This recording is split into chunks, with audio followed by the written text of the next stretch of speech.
Hey, welcome to our explainer. Today we're going to dive into the lyrics of Alison McLean's Presence. It's this beautiful, super simple guide to finding a little bit of calm in what can feel like a pretty chaotic world. So let's get into it. So right off the bat, the lyrics hit us with this really big question. In a life that's just packed with things to do and goals to hit, what is the single most important action we can actually take? And here's a hint. It has nothing to do with productivity or checking things off a list. The answer is much, much closer to home. In that answer, the whole core idea of this piece is presence.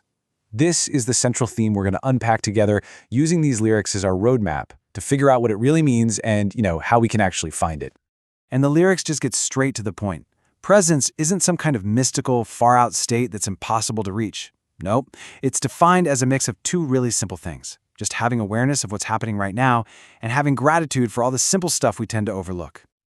This right here invites a really fundamental shift in how we see things. We spend so much of our lives just focused on the next thing, on that constant state of doing. This is all about shifting that focus to a more conscious state of just being. So let's dig into that first pillar of presence, gratitude. The great thing is, the lyrics don't just throw the word at us, they actually show us how to put it into practice in a way that's real and totally accessible. And this is what's so powerful here, how tangible this whole concept becomes. Gratitude isn't some abstract idea, it's grounded in our direct physical experience. Think about it, the simple act of breathing, that feeling of your feet on the ground, the fact that you can see these words. These are incredible gifts we experience every single second. So to wrap up this idea, gratitude, as the song presents it, is an active choice. It's a conscious decision you make to notice and really appreciate the basic mechanics of being alive. It's so simple, incredibly powerful, and it's right there for us at any moment. All right, so from the outside world of gratitude, the lyrics now take us on a journey inward. We're about to explore our relationship with our own minds and that, endless stream of thoughts that we all deal with.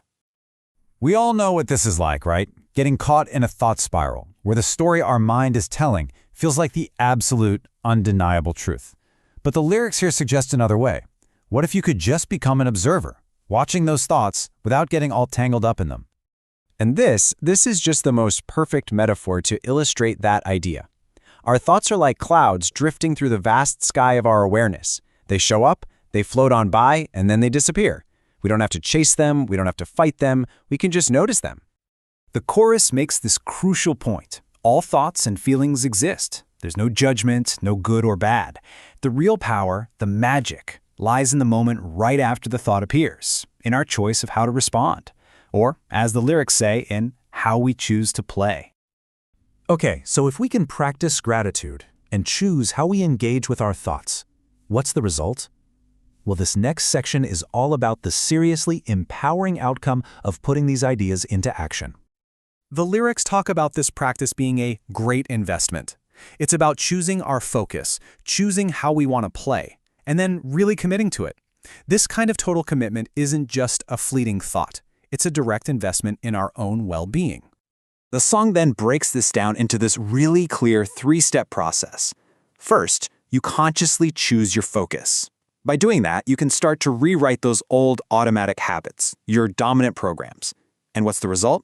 You get to create your own jam, your own unique, intentional way of being in the world. Just let that sink in for a second. What we consistently choose to put our attention on isn't just a passing thing. It literally shapes our reality and our life. In the end, what we focus on becomes us. Now, let's move into the final section, the outro, which really brings all of these ideas together into this beautiful, accepting philosophy for living. Here's a key realization. This isn't about becoming some perfect version of yourself. The lyrics suggest that we are a limitless field, and we contain everything. So the goal isn't to get rid of the parts of ourselves we don't like because, well, we can't. And this brings it all home so beautifully. Life is an art. And maybe the whole point of that art is learning to be at peace with all of our different parts. The joyful ones, the sad ones, the anxious ones, the calm ones. It's about accepting that we are this dynamic, ever-changing self in play. So we end right back where the chorus began, with choice. These lyrics are such a powerful reminder that in every single moment, we have the power to choose our focus, to practice gratitude, and to find peace.